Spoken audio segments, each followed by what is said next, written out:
Tesa the First Royal University ekubiriza okugoberera amagezi g'abasawo bwe tuba bakuyita mu mbeera eno obulungi. Ssettendekero ejjukiza abayizi n'abazadde nti ewandiika abaagala okujeegattako mu lusoma olutandika mu August. Osobola okugenda ku mutimbagano ku kibanja kya www.mru.ac.ug okumanya ebisomesa ebyenjawulo awamu n'ebisale. So ng'era osobola okujja ku kirebe kyaffe ekikulu ekirumba Masaka oba ku ttabi lyaffe Kakeeka Mengo okumanya ebisingawo. Osobola n'okuba ku masimu gano wammanga Note 756 582 460 ne Note 754 811 368 ne Note 772 876 378. Tesa the First Royal University lwe lutindo lw'okubuwanguzi. We'll be back from the short commercial break. Here we are, Kauma Muhammad.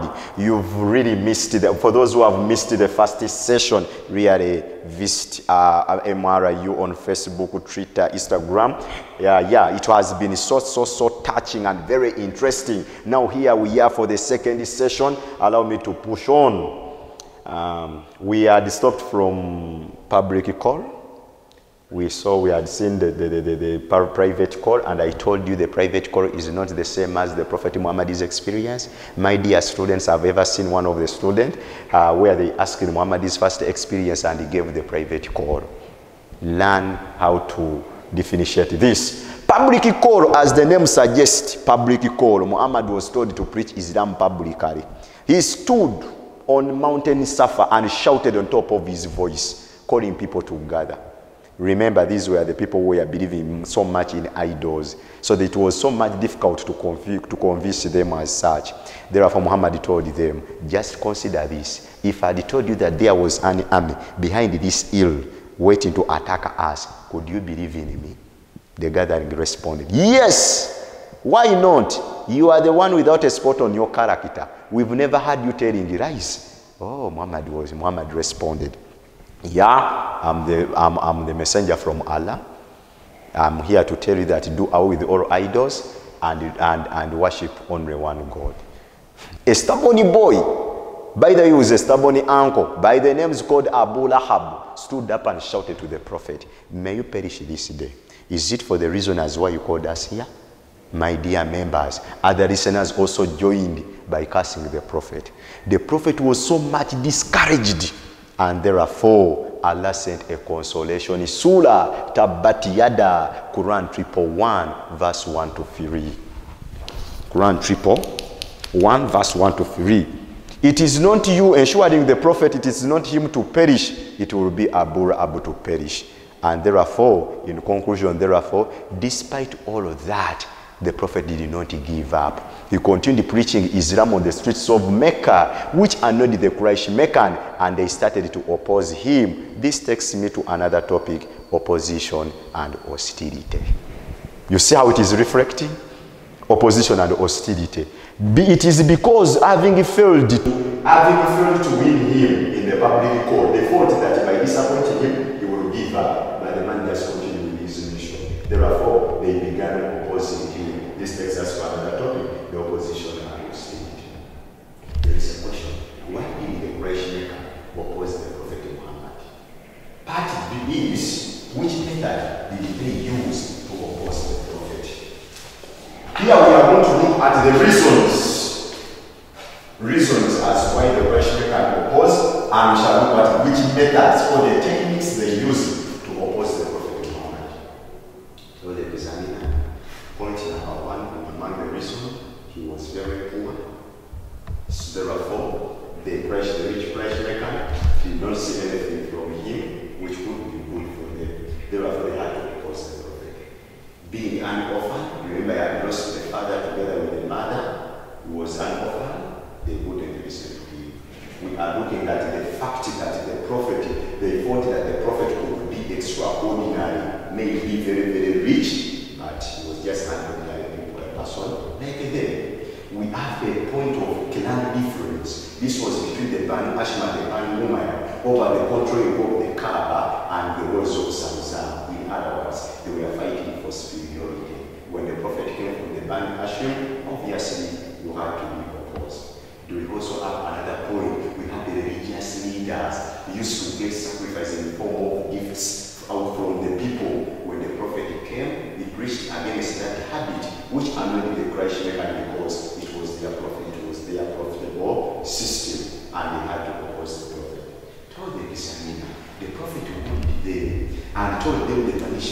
they like to get on his.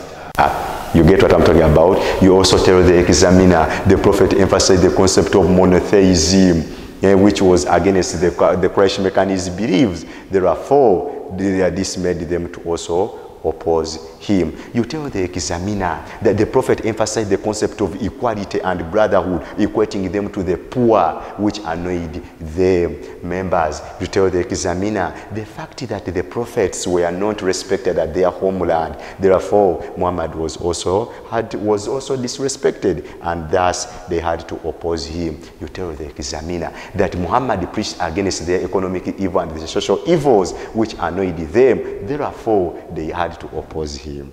Those are the reasons, basically. Now, when you look at the methods, which method did they use to oppose the Prophet Muhammad? Tell the examiner, at first, the methods were non-violent. Secondly, they turned to violent means. And lastly, they turned to Prophet's followers. What have I said? At first, the methods were non-violent. Then after, they turned to violent means. And therefore, violent means. And finally, they turned to Prophet's followers. What did they do here? One, they composed the poems which were abusive to the Prophet. Secondly, they told him to perform a miracle where he split a moon into 2 parts. Then, another method is, they told his uncle to withdraw the support from Muhammad. But the uncle, when the uncle went to Muhammad, Muhammad responded, "Oh, my uncle, even if they put a sun in my left hand and the moon on my right hand to give up Islam, I cannot unless when Allah has made me to perish or victorious." Another point was, a handsome boy by the name is called Amir bin Mugaid was offered to his uncle in the exchange of Muhammad, but he refused. All those are points. And lastly, and another point is, they also used negotiations. They started to negotiate with the Prophet. If you want beautiful ladies, we can get you. If you want to become the most richest person, we can also give you all our wealth. You get? But the Prophet still refused. When all of those methods failed, they turned to violent means. They used to stone the Prophet's house. Secondly, after birth of a camel was also put on the Prophet's neck while performing the prayer. We are also looking at another point. There is a woman called Jamil was also used to put human wastes on the Prophet's way. And when also the violent means failed, they turned to Prophet's follower. Here, Bilal was an Abyssinian slave. He was placed in a burning sun. A heavy stone was put on his chest. Street boys were called upon to dance around his chest. And a rope was tied in his neck and was pulled around the city. The man did not give up. Sumayya, a wife to Yasir, was speared in her private parts and died. Yasir, a husband to Sumayya, one of his legs was tied on a camel, another on another was splintered into 2. Uthman was locked in a room full of smoke. You see how these people are tortured? Therefore, despite all of those methods, the Prophet did not give up. But remember, the members, the Muslim community lost many people. This forced the Prophet to send some Muslims to Abyssinia, which takes us to another topic, the Muslims' migration to Abyssinia. The Muslims' migration to Abyssinia, it has 2 phases. It also has give an account for. Now let me tell you one trip. Let me tell you one trick. Muslims' migration, there is give an account. Give an account for and give an account of. Now, today, this time around, the UNEB knew that these candidates of a certain year are good at cramming. Do you know what the UNEB did? The UNEB said, give an account for. My dear students, many ran for a description. They started narrating. I want to tell you, all the points were closed because they did not understand the question interpretation. The question only needed the reasons. For them, they brought course, a description. Now it is again my emphasis. Can you please not give an account of and give an account for? Of is a description. Are you aware that too much excitement can make you fail? Because you have looked at a question where there is Muslims migration to Abyssinia, you feel like you're so much, happy. Are you aware you are forgetting that there is a word I give an account for? Because of the too much excitement, you are rushing, you are answering the question, and you are leaving the examination building hoping that you've passed. Do you see where you've misfired? Give an account for. Members, it is my emphasis. The question needed reasons for the students were bringing a description. What is a case in point? Whenever they say give an account for, that takes me to the thinking of reasoning. Whenever they give an account of, go for a paper knowing account of and account for. With that, you will be able to pass. Here, the question wanted the reasons. Why? Remember, the Muslims need to spread Islam to other parts of the world.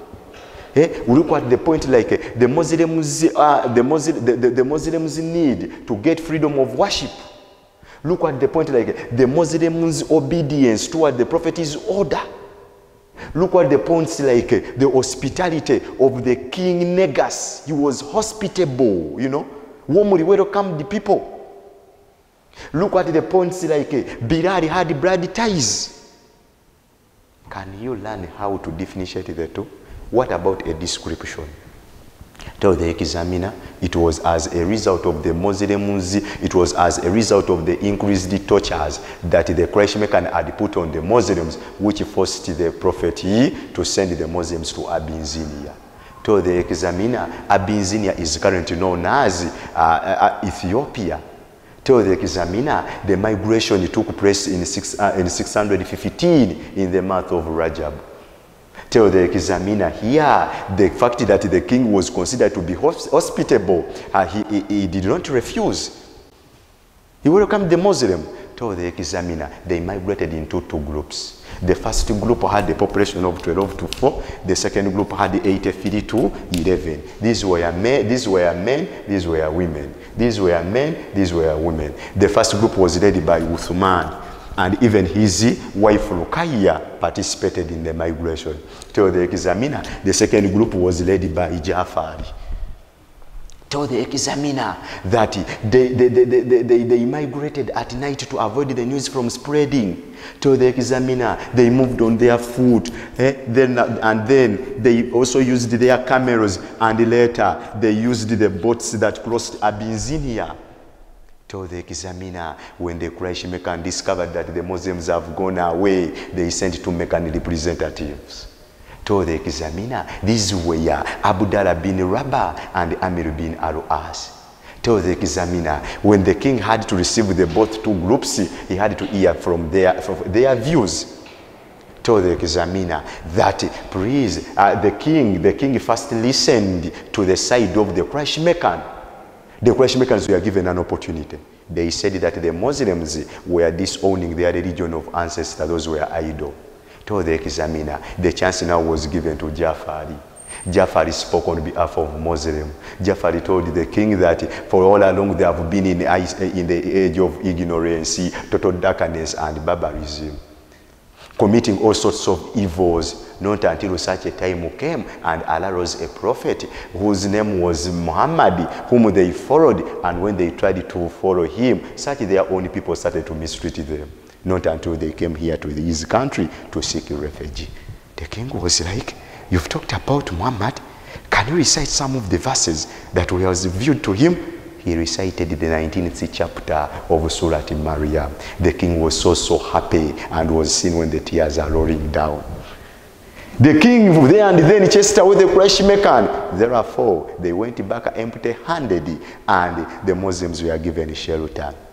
Tell the examiner in your conclusion, therefore, this became the first Muslims migration to Abyssinia. However, the Prophet did not take part, and that marked the end of the Muslims migration. Therefore, members, let us have another commercial break. We are coming back for what came next after the Muslims had migrated. We are going to come back from there. Tesa the First Royal University ekubiriza okugoberera amagezi g'abasawo bwe tuba bakuyita mu mbeera eno obulungi. Ssettendekero ejjukiza abayizi n'abazadde nti ewandiika abaagala okugyegattako mu lusoma olutandika mu August. Osobola okugenda ku mutimbagano ku kibanja kya www.mru.ac.ug okumanya ebisomesa ebyenjawulo awamu n'ebisale. So ng'era osobola okujja ku kirebe kyaffe ekikulu ekirumba Masaka oba ku ttabi lyaffe Kakeeka Mengo okumanya ebisingawo. Osobola n'okuba ku masimu gano wammanga Note 756 582 460 ne Note 754 811 368 ne Note 772 876 378. Tesa the First Royal University lwe lutindo lw'okubuwanguzi.